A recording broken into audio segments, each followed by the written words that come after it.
Hey guys, welcome to Vesna TV DIY. Thank you so much for stopping by. Today I'm sharing with you 25 of my very best Halloween DIYs. They are super quick, super easy, a lot of fun, and inexpensive to make. So if you wanted some last minute Halloween decor, here is your inspiration. Thank you so much. So for this DIY, I'm making a little haunted house using this mini haunted house cutout, some moss, some chalked charcoal, Rust-Oleum chalked paint in charcoal, and then some deco art chalky finish paint in white, and then some of these wood cutouts from the Dollar Tree as well that are kind of like stickers, but I wound up hot gluing them and painting them, and then obviously some hot glue as well. So I start off with just painting the haunted house, and I'm using, as I said, that black paint from Rust-Oleum, so it's a charcoal paint in the chalked finish. And I paint it all the way through on the back as well, and then I go over top of it with some of that white paint. And now when I'm painting the haunted house white, if you've watched my channel before, you know that I like to paint things, either dry brush them or paint over top of them, and then I like to blend everything in with a baby wipe. So for this haunted house, for the white part, I'm going to paint the whole haunted house in white, and then I do a little bit of blending with a baby wipe, and to me, it just gives that like a great effect. And that's all there is to the painting of the house, and then I will move on to painting the wood little cutouts. I'm very excited to let you guys know that today's video is a part of the Pinterest DIY challenge, which is hosted by the lovely Sonia over at Domestic Diva DIY. And what we had to do was we had to create DIYs of any theme of our choice that were Pinterest inspired. So mine are all Pinterest inspired, and make sure you head on over to my Pinterest to see all of these inspirations. I have 3 different Halloween boards and a tier tray board, and my ideas were all kind of inspired from pins in those boards. So head on over there if you wanted to see the originals. And there's a playlist, so check that out. It'll all be linked in my description below. Once I paint that and I go over to let it dry, then I go ahead and I paint the bats and ghosts and pumpkins. The bats I'm painting black, the ghosts white, and the pumpkins I'm using orange. I did forget to say that I'm using some pumpkin orange acrylic paint. And I just let everything dry. You only need 1 coat of the dark and the white because the wood is so raw, and you're able to just paint over it really well with 1 coat, and then I go ahead to assemble everything.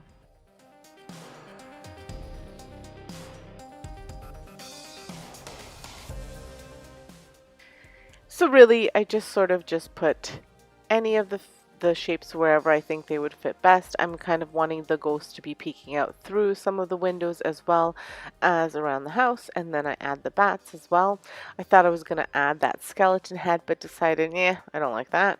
So I just go ahead and I attach these, and I wind up using some hot glue to reinforce it because the little stickies aren't the best. And then I add the moss at the bottom, and that is all there is to this, and it just turned out amazing.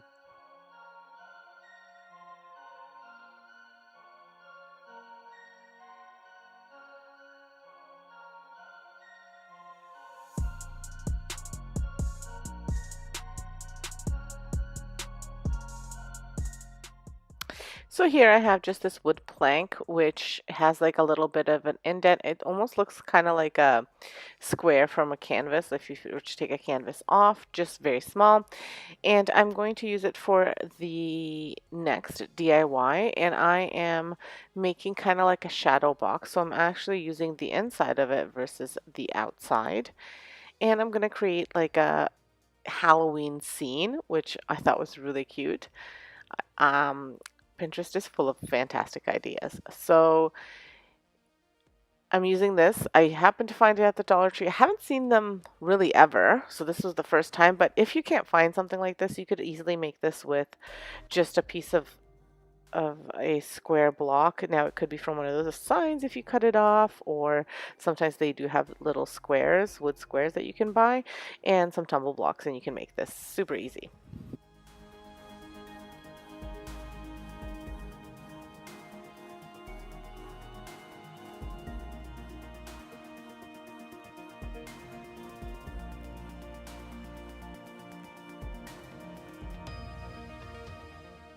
So I did show you that I'm using those pumpkins and the little, actually it's a wood cutout that they had for Christmas, and I'm going to use it for this. I'm just cutting off the tree, but the orange and brown acrylic paints I'll be using for the pumpkins just because I find the orange to be a little bit much.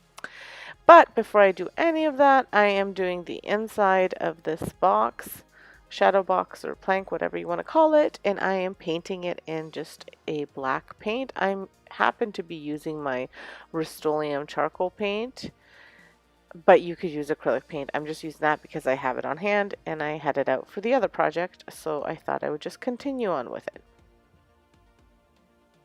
So for the border, I'm just using the part of the brush to dry it off, and then I'm going to be blending it in with a little bit of a baby wipe and just to kind of make it look like it's a lighter shade of black.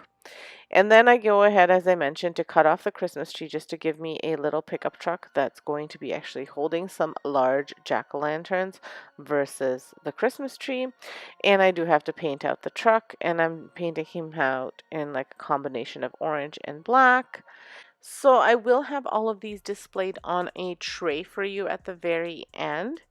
And if you really want to see how I put trays together and how my trays look for Halloween, I am having a an episode come out on the 13th over on my home channel where I'm going to be displaying my tier trays for Halloween. I'm going to try and do the house tour as well before that, but or sorry, after that, but I'm not sure how fast I'll get it done. I have a very, very busy week with family. It is my little guy's 6th birthday, so it's a very busy week. So I don't know what I'll be able to finish, but I will try to have the home tour done next week as well as the porch tour. So if you're interested, make sure you check out my home channel as well. Subscribe there and hit the notification bell so you see more. And if you're not subscribed here, do that as well because I post about it on my community too. So after I have everything painted, I go ahead and I just make the tree that I want the tree to kind of look like there's a shadow and it's kind of spooky. So I'm just using some jute rope for that. And what I'm doing is just separating the top of the jute rope. So it'll be one thicker piece and then a few pieces kind of frayed at the top. And then it's time to assemble everything and finish off the truck.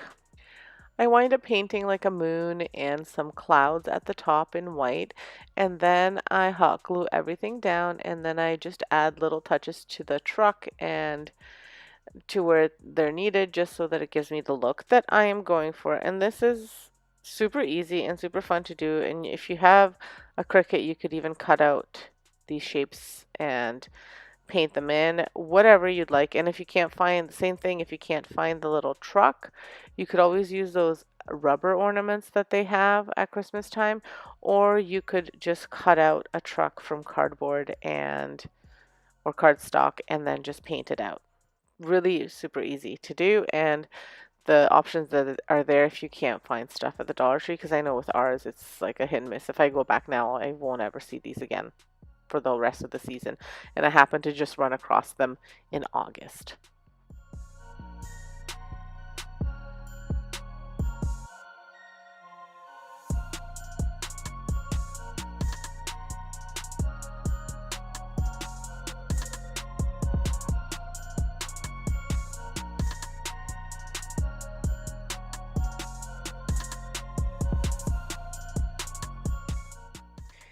So here it is all finished, and I think it's so cute and kind of spooky.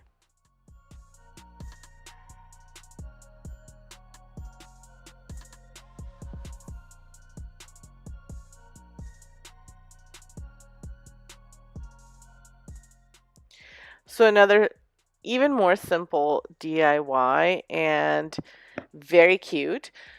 I'm using these pumpkins. These are the carvable pumpkins that you can use for so many fall and Halloween DIYs, including some Christmas DIYs, which I will be showing you this month. But if you can pick these up, they're so versatile that you can use them for so much. I suggest you pick them up. So I'm using my Rust-Oleum chalked paint in linen white, and I'm painting my pumpkin out. Now this took 3 coats for it to completely cover. It just had the orange just kept on showing through, so you just do need several coats to cover it, and that's why I use the chalk paint versus acrylic paint, because I didn't want it to use up all of my white acrylic paint for this pumpkin. You don't have to use the chalk paint. You could use any paint that you have on hand, but I like to buy this big gallon, well, not gallon, but this big tin of the chalk paint because it's not a bad deal, and chalk paint dries fast. It has that matte finish, and it's high quality. So I think I would have even needed more coats had I been using acrylic paint.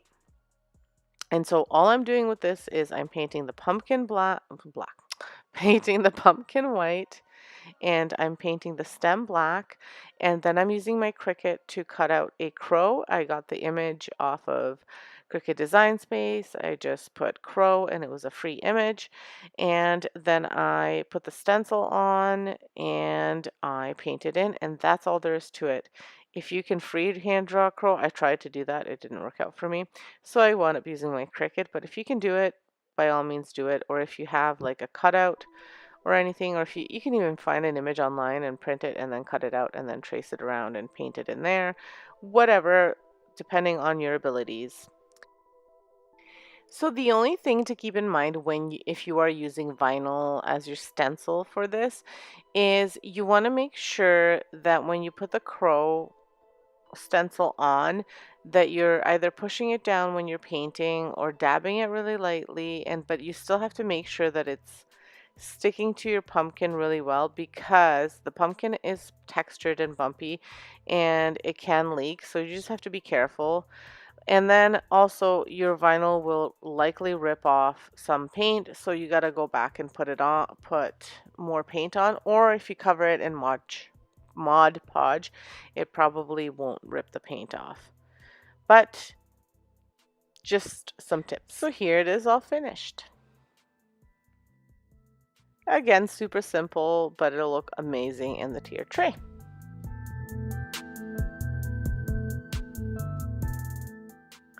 So these next few DIYs are, again, super simple DIYs. I'm using some of the fall stuff in together with some of the Halloween stuff, and really easy but cute little additions to the tier tray. So for this one, I am using 2 hay bales and these bloodshot eyes, and I am just hot gluing the eyes to the hay bales, and then I'm hot gluing each eye on top of the other and kind of making like an eyeball topiary. Very cute, very Halloween, and really fun. And that's all there is to it.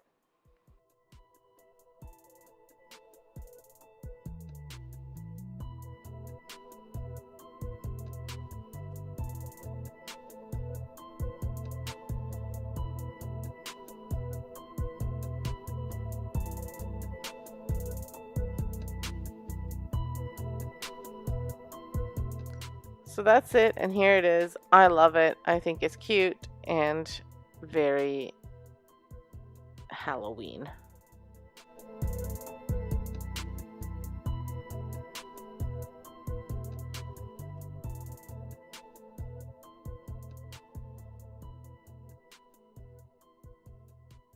So if you thought the last one was simple, this one is even more simple. What you'll need is a skull, and I had this little pack of skulls in here, and an eyeball, so I'm just using what's left over. And you would just want to make a little hole in your eyeball and a little hole in your skull. You can either use some sort of knife for this. You could also use your glue gun and melt it down a little bit and then cut it out. Up to you. I wound up using just like a little knife to pick out a hole, and then I have these little faux votive candles, like battery operated ones, and I'm just putting these on top of those. And then I have some of the Halloween ribbon that I bought at the Dollar Tree, and I'm just wrapping it around the base of the votive candle so that they match, and that's all there is to it. So just look how cute these guys are. They're so cute, and they've got the spook factor because they have that light inside of them, and they'll just look amazing in a tier tray.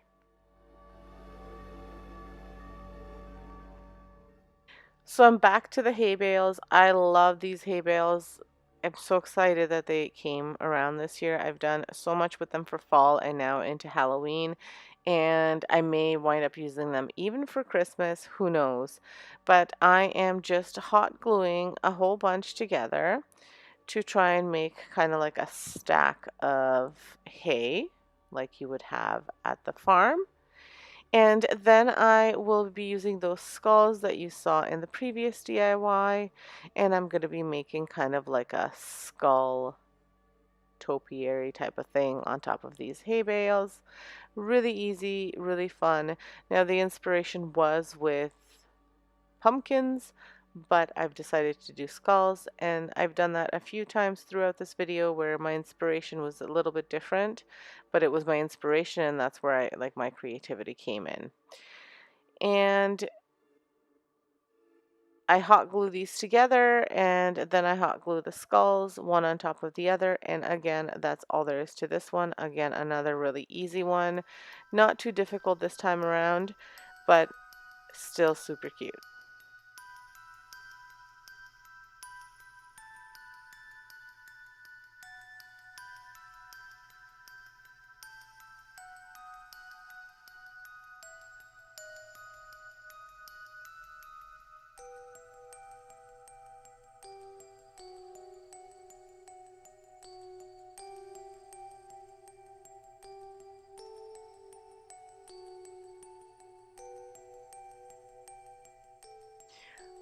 I did decide to add some of the bones. There was like a pack of bones at Dollar Tree that you could get, and I just added them to the hay bales just to add a little bit of detail.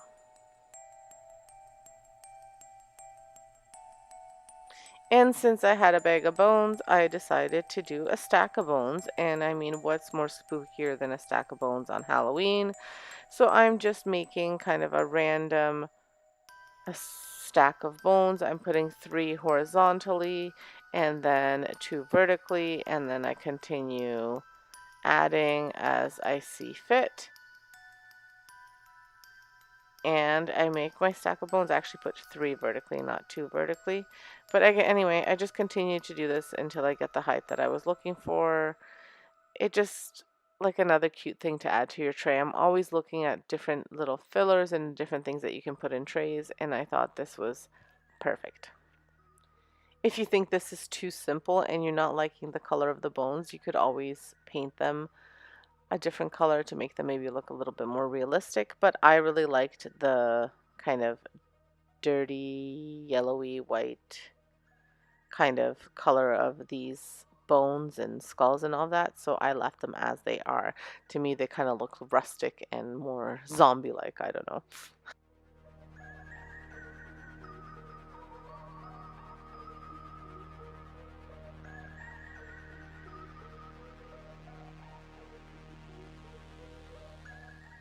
Then I wanted to continue on with the spook factor, so I found this image from Whiskey and Wit, and I printed it off. It's from her blog, and I printed it off, and now I'm just cutting it to size so that it fits my frame.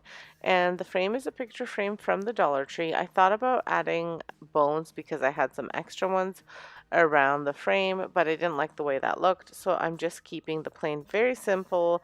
This is probably even easier than any of the other ones, but I'm taking the back out, putting the little picture in, and that's all there is to this DIY, but it's such a cute little addition to the tray, and I love it.